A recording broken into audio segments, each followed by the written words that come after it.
CBS 박종희 한판승부 2부분을 열었습니다. 이번 시간은요, 이분과 함께 경제 얘기 또 정치권 주요 현안을 짚어보겠습니다. 윤희숙 전 국민의힘 혁신위원장과 함께합니다. 위원장님 어서 오십시오. 네, 오랜만입니다. 새해 복 많이 받으십시오. 새해 복 많이 받으세요. 최근에 어떻게 지내셨어요? 저 좀 바빴어요. 바쁜 어떤 일이 게 바쁘셨어요? 제가 혁신위원장 끝나고 난 다음에 예. 마음이 너무 무거워서 우리나라가 도대체 어디로 갈 수 있을까. 그래서 이렇게 잘하는 나라들, 잘하는 도시들을 좀 돌아다녀 봤어요. 그러셨어요? 좀 길을 찾고 싶어서. 그래서 네. 어떤 도시 경쟁력을 계속 좀 계속 증진시키는 도시들. 그리고 막 재정 위기에 정치 위기까지 하는 그런 도시들.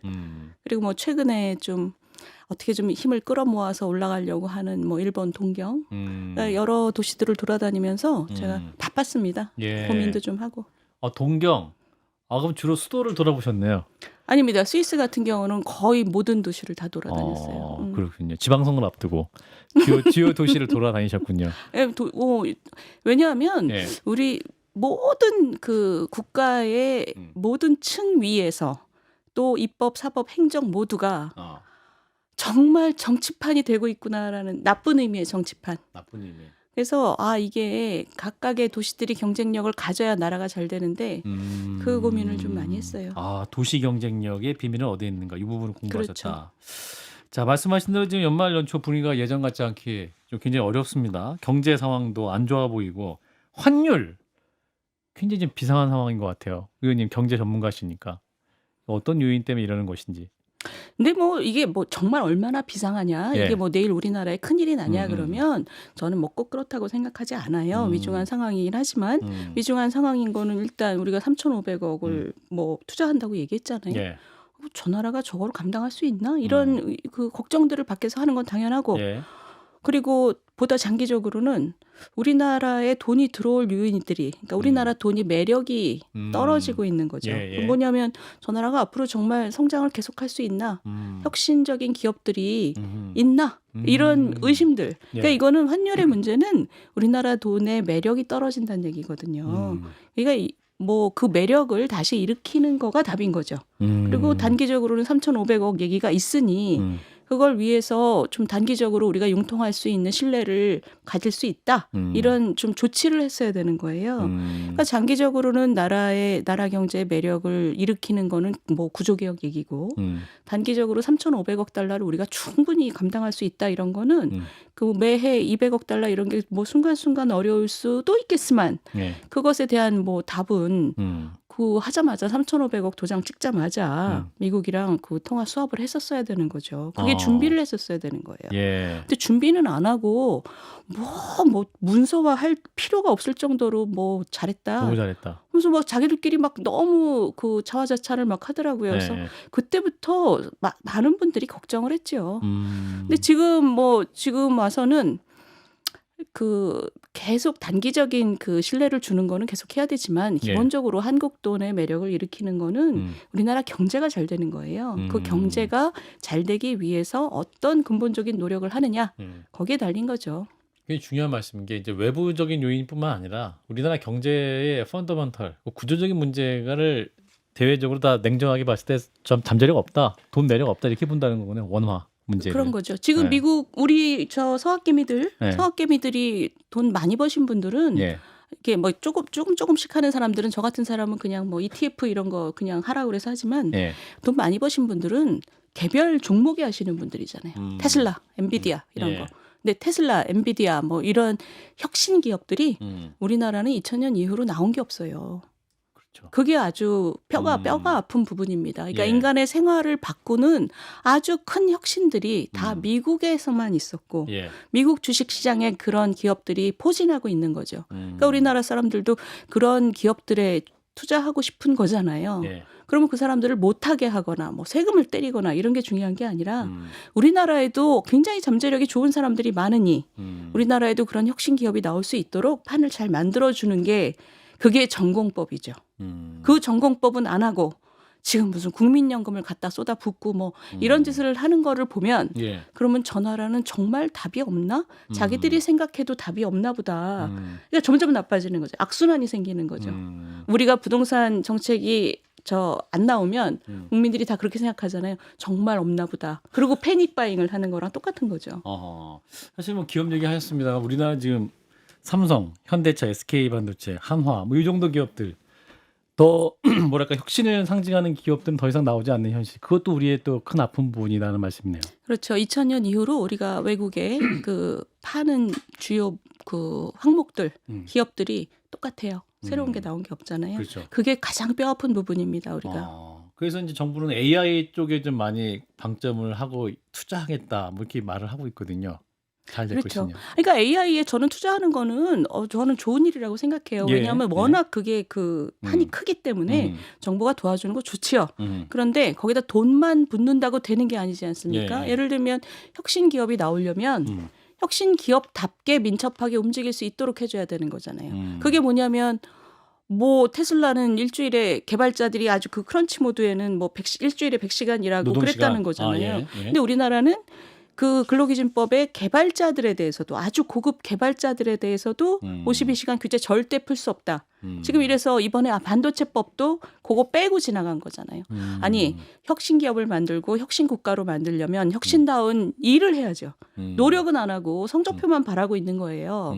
그거를 어떤 외국의 투자자들도 저 나라가 앞날이 있다고 생각하기는 어려운 거죠. 그렇군요. 아까 이제 국민연금 동원 방식 굉장히 비판적으로 보셨습니다. 왜 그렇습니까? 국민연금요? 예.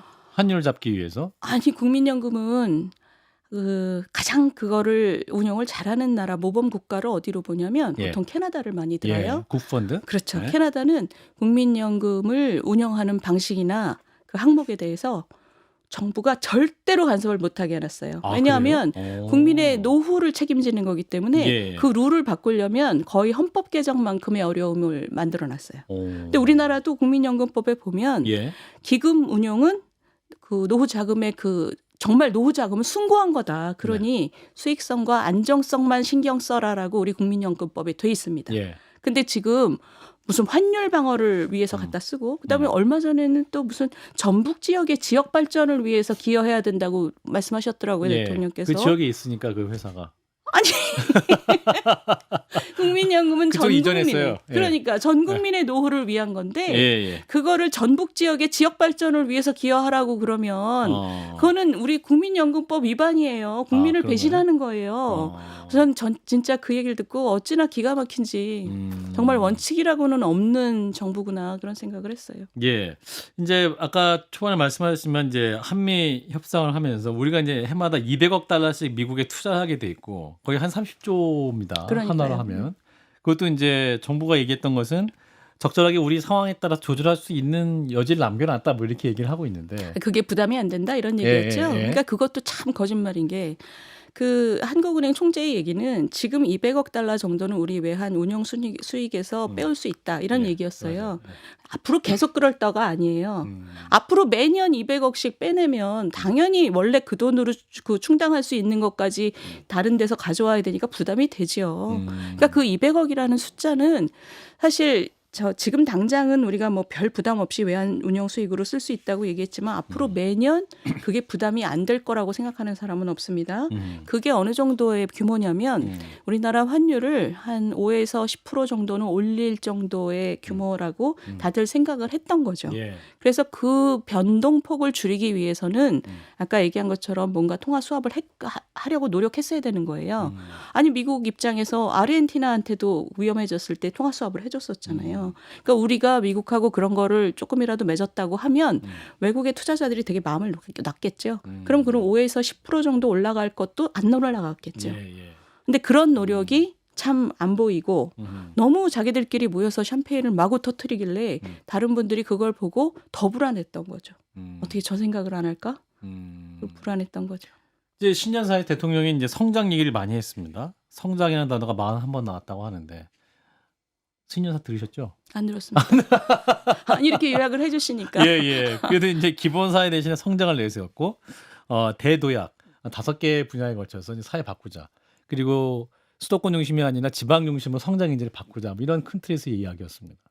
아니 전국에 성장의 엔진이 켜져야 되는 거예요. 수도권도 마찬가지고 수도권 맨날 그 우리 정부에 계신 분들이 얘기하는 게 그거잖아요. 서울은 뭐 뉴욕하고 런던하고 경쟁한다 이런 얘기 하잖아요. 그럼 서울도 뛰어야 돼요. 아니 무슨 뚱딴지 같은 얘기를 하고 있어 지금.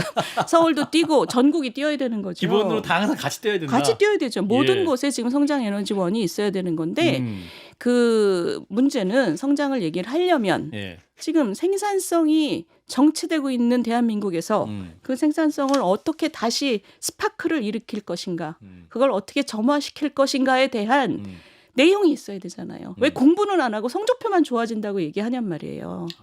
너무나 염치 없는 얘기예요. 그 공부를 한다는 게 뭐냐면 우리나라의 그 성장의 에너지를 다시 재점화시키려면 우리 안에 있는 비계와 고통스럽더라도 뭔가 구조개혁을 한다는 계획이 있어야지 그게 공부를 하는 거거든요. 예. 그래야지 성적표가 좋아지죠. 예. 근데 맨날 무슨 성장한다, 뭐 돈 퍼붓는다, 무슨 펀드 만든다. 그 얘기 다 좋아요. 좋은데 펀드 만들고 투자하는 것도 좋은데 그게 영향을 가지려면 이쪽에서 힘들어도 우리가 뭔가 기본을 다지는 걸 하겠다라는 얘기가 한마디도 없어요. 이런 정부는 제가 처음 봐요. 그러니까 공부는 안 하고 성적표는 계속 좋게 나오겠다라는 얘기를 계속 하는 거죠. 아, 올해 서울대 갈 거다. 그런 거죠. 그런 예. 거죠. 그러나 미분은 공부 아직 안 했다. 이분은 할 필요 없다. 우리 아이는 잠을 12시간 자야 된다 이런 거죠. 예. 지금 이제 경제 걱정 많이 하시는데 초대 기획예산시장관 후보자로 이해운 전 국민의힘 의원 이분이 이제 지명이 됐습니다. 지금 의혹이 여러 가지 나오고 있긴 한데 이분도 KDI 출신, 우리 의원님도 KDI 출신, 같은 네, 경제 네, 전문가, 맞습니다. 공동청이 맞습니다. 많네요. 네네. 예. 맞습니다. 제가 요즘에 얼굴을 들 수가 없어요. 왜? 그 얘기를 하도 물으셔가지고. 어떤 분이냐? 아니 근데 저는 이해은 의원 뭐 개인에 대해서는 제가 잘 모르고요. 예. KDI에 같이 근무했던 시간도 없고 한참 위시니까. 근데 저는 이 지금 이번에 이 사건에 사건입니까? 사건이죠. 이제 나라가 이렇게 시끄러울 필요가 있나요? 저는 국민들이 이런 얘기를 왜 듣고 있어야 되는지 모르겠어요. 정말 매일매일 터져 나오는 얘기들을 국민들이 이걸 왜 견뎌야 되지? 그러니까 이 사건의 주범은 대통령이에요. 그래서 저는 이 처음에 소식을 듣고 참 이재명 대통령이 이재명스러운 일을 했구나 이런 생각이 들었어요. 예. 왜냐하면 이걸 가지고 탕평 인사라고 얘기를 하잖아요. 이게 탕평이면 이렇게 많은 사람들이 놀래고 화가 났겠냐고요. 탕평 인사라 그러면 야당한테 이러이러한 사람을 우리가 찾고 있으니 탕평 차원에서 우리 협조해서 사람을 같이 찾자 이렇게 협의를 했어야 되는 거죠. 같이 협의했어야 됐다. 그렇죠. 그게 탕평이죠. 근데 그게 아니라 무슨 탕평을 기습으로 게릴라 작전으로 탕평을 하면 이게 무슨 탕평이겠어요. 그래서 저는 그때 참 이분이 참 정말 사람 안 바뀐다 이런 생각이 들더라고요. 그리고 지금에 와서 이제 매일매일 이런 얘기가 나오니까 국민들이 이런 얘기를 왜 정말 듣고 오늘은 무슨 재산 얘기도 정말 저도 속이 턱 막히는데 국민들이 얼마나 화가 나겠어요. 그러면 대통령께서 내가 생각을 잘못했다. 내가 좀 가끔 국민들 보시기에 제가 좀 너무 즉흥적이고 생각이 깊지 않은 면이 있으니 이번에도 그랬다. 사죄드린다. 이렇게 하고 지명을 철회해야죠. 지금 국민들한테 무슨 오기 지명 부리고. 철회해야 된다. 그럼요. 국민들한테 오기 부리고 국민들을 이렇게 스트레스 받게 하는 것을 계속하는 건 저는 국민을 굉장히 얕잡아 보는 거라고 생각해요. 대통령께서 지금 뭐 중국에 있어도 거기서 해도 되잖아요. 인사는. 중국에서 상해 가기 전에 전화해서 그 지명 철회한다라고 하시면 저는 그래도 제 점수가 요만큼은 올라갈 것 같아요. 근데 또 이해영 후보자 같은 경우는 국민의힘 당적 버리고 이제 이쪽으로 온 거 아니에요. 그렇죠. 그분 입장에서 그래도 청문회 기회 정도는 달라 이렇게 말할 수 있을 것 같아서. 무슨 권리로 청문회 기회를 달라고 하겠어요. 저는 그건 좀 이해하기 어렵죠. 아, 그런가요? 그럼요. 무슨 본인이 무슨 우리 국민들한테 지분이 있나요? 국민들이 이런 그 스트레스 받는 얘기를 계속 견뎌야 되는 이유를 저는 하나도 모르겠어요. 당장 지명 철회해야 된다. 네. 자, 이런 건데 이제 좀 민주당에서 그 공천 헌금 얘기가 지금 나오고 있습니다. 김병기 전 원내대표, 강선우 의원 이분들이 이제 녹취가 나오면서 지방선거 관련해서 이제 시의원 1억, 구의원 3천만 원 뭐 이런 설까지 나오면서 정치 정말 이랬던 거야. 뭐 이런 얘기가 나옵니다. 의원님 어떻게 듣고 계십니까? 너무 지저분하죠. 그죠? 너무 지저분하고 저도 사실 지역의 당협위원장이기 때문에 그런 공천을 해야 되는 입장에서 정말 상상하기 어려운 작태들이에요. 이게 그 시민들의 선택을 받기 위해서 조금이라도 더 좋은 분을 모셔서 어떻게 하면 이 공천을 드릴까 이런 고민들을 많이 하는 게 정상인데 예. 거기 뭐 돈을 막 받았다는 것은 너무 지저분한 얘기입니다. 근데 그건 충격은 충격이고 우리가 이걸 좀 길게 볼 필요는 있어요. 길게. 이게 뭐냐면 예. 보시면 2000년 이후로 우리가 매번 국회를 어떻게 얘기했냐면 최악의 국회다. 매번의 국회를 보고 우리 역사상 최악의 국회다. 이번 회기는 최악이었다. 그렇죠. 그 예. 얘기는 계속 나빠졌다는 얘기잖아요. 근데 최근에 와서 더 나빠진 거는 예. 이게 완전히 당이 특정 세력의 사유물이 됐어요. 마음껏 하는 거죠. 마음껏 뭐를 해도 견제받지 않는.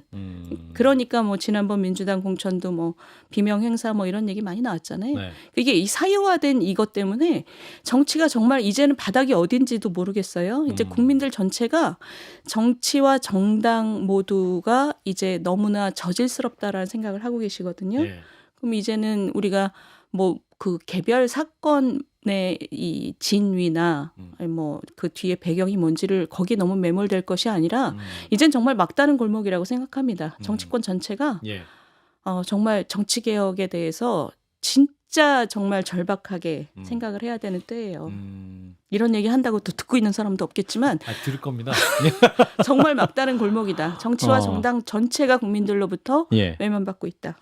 사실 이제 민주당 얘기 나와서 민주당 얘기하고 있지만 사실은 국민의힘에서도 김정재 의원이라든가 이분들도 이제 어떤 돈 오고 간 녹취 막 공개돼가지고 뭔가 있었네라는 정황들이 많이 있었기 때문에 의원님도 국민의힘에서 의정 활동하시고 지역구 공천도 해보셨을 것 같은데 그런 게 실제로 그냥 저쪽 지역구에 있는 것 같다더라라든가 혹시 느낌을 받으신 적 있으셨는지? 아니요, 저희도 그런 보도를 보고 보도를 그랬나 보고. 이러지만 예. 그 얘기 자체가 예. 제가 아까 말씀드린 그거예요. 이게 정당 안에서 공정하게 공천이 이루어질 수 있도록 서로 견제하는 시스템이 없다면 예. 이건 어떤 당이나 마찬가지입니다. 지금 우리나라에서 조금이라도 나은 정당이 있는지 꼽아보라 그러면 대단히 힘들어하실 거예요. 예. 이건 모든 정치 세력에게 저는 공통되는 일이라고 생각해요. 예. 정치 혁신을 제대로 하지 않으면 이제 정말 국민들로부터 완전히 그 X다, X, 전부 다 X다. 이렇게 될 것 같아요. 이렇게 되면 조금이라도 나은 사람이 나와도 국민들이 너도 똑같아. 이렇게 되면 나라도 망하는 거고.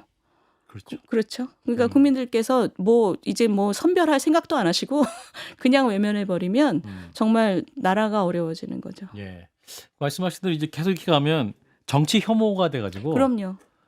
이제 보고 싶지도 않는 보고 그런 싶지도 상황. 않고 더 네. 나쁜 놈, 덜 나쁜 놈 구별하고 싶지도 않고 예. 무슨 좋은 얘기가 나와도 음. 똑같은 놈들이 하는 거다. 예. 이렇게 되면 선별 기능이 완전히 없어지잖아요. 예. 그러면 정말 양화를 다 구축해버린 악화들만 남아서 나라를 해먹겠죠.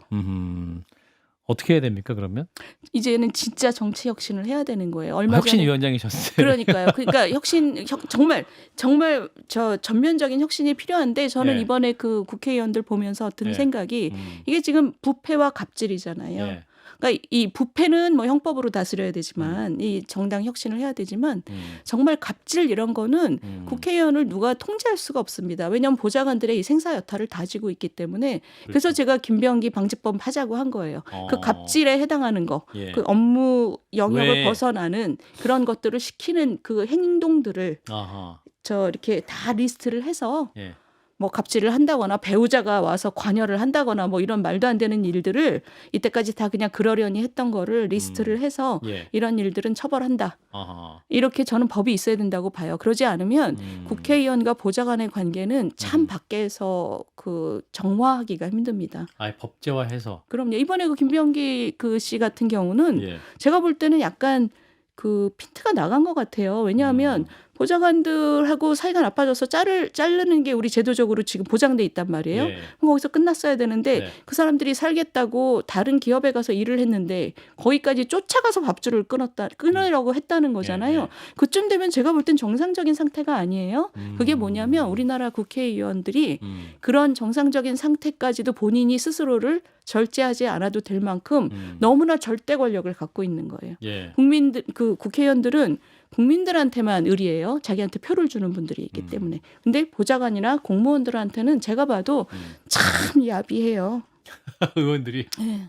그러니까 그분들은 자기를 견제할 수 없다고 생각하는 거죠. 그래서 우리가 생각할 때 사람이면 다른 사람한테 이렇게 해야 돼라는 어떤 기준과 바닥선이 있잖아요. 네. 그게 참 없는 것 같아요. 이번에 보면 그런 얘기들이잖아요. 이 지금 최근에 몇 달 동안 나온 얘기들이 다 그 얘기입니다. 이번에 그 이혜은 후보자의 녹취도 보면 예. 굉장히 놀랍잖아요. 왜 다른 사람한테 저렇게 행동할 수가 있지? 뭐 강선우 의원은 왜 보좌관한테 공무원한테 집에 비데를 고치라 그러지? 뭐 이런 정말 상상을 초월하는 일들이 일어날 수 있는 제도적인 기반이 있다는 거죠.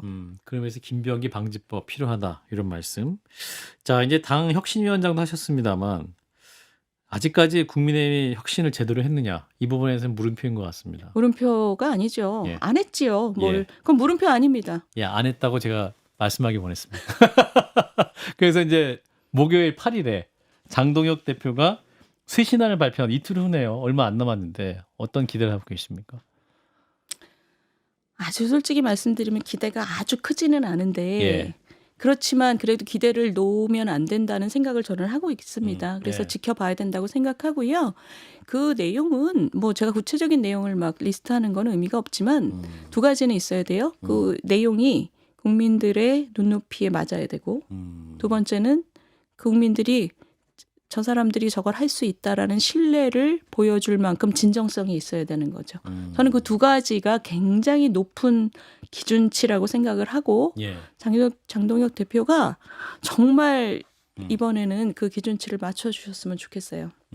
왜냐하면 지난번 저희가 그 대선 이후에 제가 혁신위원장을 했을 때 예. 그때가 아주 적기였거든요. 대선 그렇죠. 패배 이후에 혁신을 그렇죠. 정당이 혁신을 하기 위한 예. 가장 최적이었는데 예. 그때 그 혁신에 큰 관심을 가진 분들이 별로 없었어요. 근데 그때는 아마 전당대회 빨리 해서 대표를 세우고 나면 대표가 알아서 할 테니 우리는 지금 별로 머리 아프고 싶지 않아 이런 분위기가 좀 있었는데 예. 지금 그로부터 지금 시간이 꽤 지났잖아요. 예. 그러니까 이젠 정말 국민들께서 제1야당을 그 정도의 무게를 가지고 봐주시지 않는 지경에 이르렀어요. 그러니까 혹시 우리 저 시쳇말로 제껴진다라는 말을 하잖아요. 그러니까 저는 정말 걱정이 됩니다. 그래서 이번엔 정말 마지막 기회다 이런 생각으로 장동혁 대표가 국민 눈높이 그리고 진정성 두 가지를 잡으셨으면 합니다. 지금 윤리위원장도 방송 시작 전에 호선됐다는 속보를 전해드렸는데 윤리위원장의 대개는 이제 법률 전문가들이 많이 됐었는데 이번 경찰 행정학과 출신 사이버 안보 전문가인 교수가 이제 위원장이 되셨어요. 이 부분 어떻게 보십니까? 당 윤리위. 저는 윤리위원회 뉴스는 못 봤어요. 예. 못 봤는데 예. 호선이라는 거는 그 자리에서 하신다는 거니까 예. 제가 뭐 그 안에 그 내막은 잘 모르겠습니다. 근데 윤리위원회에 대한 얘기가 이렇게 뉴스가 되는 것 자체가 저는 별로 정상적인 상태 같지는 않아요. 예. 지방선거 이제 얼마 안 남았습니다. 의원님 국민의힘 현재의 모습으로 이제 앞으로 다가오는 지방선거 어떻게 전망하시는지. 선거 환경이 대단히 어려워지고 있다고 느끼고 있어요. 이제 걱정이 되고 있습니다. 근데 제가 네. 아까 말씀드린 것처럼 우리나라 전체가 중앙 그 권력 그리고 입법 사법 그리고 지방 권력까지 모두가 같은 이상한 신념 체계를 가지고 그 말이 안 되는 정책을 마구마구 하는 그러니까 제가 말씀드린 건 뭐 부동산이나 뭐 거시 정책이나 노동 정책이나 이런 것들이 굉장히 이데올로기적이라고 저는 생각하고 있는데 예. 그런 식의 그 행태가 뭐 나라의 모든 층위에서 정말 정치판의 논리로 민생을 다루는 그런 세상이 된 거는 저는 정말 두렵습니다. 그렇기 때문에 이번에 지방선거는 정말 마지막에 어떤 그런 그 정치판으로부터 국민을 보호하는 마지막 그 수준이라고 생각해요. 예. 그래서 걱정이 많습니다. 걱정이 많으시면 행동으로 옮기셔야 되잖아요. 고민하고 있습니다. 네. 그 고민은 특정 지역을 마음에 두고 계십니까? 뭐 어떤 방식으로든 서울시? 깊이 고민하고 있습니다. 서울시 깊이 고민하고 있다. 그러면 아니 예. 어떤 방식으로 예. 이 마지막 교두보를 국민들의 삶의 현장으로 제대로 만들 것인지에 대해서 고민하고 있어요. 근데 지금 당 그 지방 공천 그 심사 룰이 70대 30. 그러니까 당심 70, 그리고 여론 30으로 이제 변화하는 움직임이 있거든요. 이 부분은 핵심적인 요인이 될 수 있을까요? 어떻게 판단하십니까? 제 고민에는 별로 영향이 없고요. 그런데 그 7대3 문제는 저는 지도부가 받을 거라는 생각은 안 하고 있어요. 아, 그래요? 예. 지도부도 생각이 있으실 텐데 그렇게 받지는 않을 거라고 저는 생각하고 있습니다. 그러나 뭐 그런 게 제 고민에는 크게 뭐 중요한 요소는 아닙니다. 그렇군요.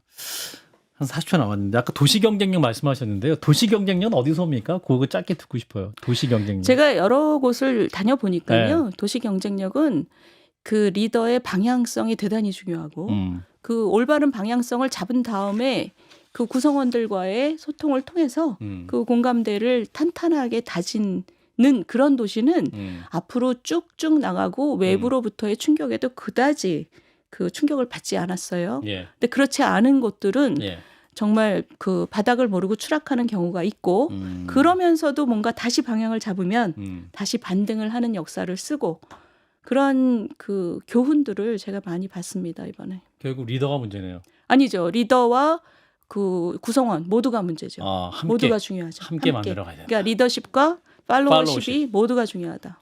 오늘 말씀은 여기까지 듣겠습니다. 윤희숙 전 국민의힘 혁신위원장이었습니다. 고맙습니다. 감사합니다.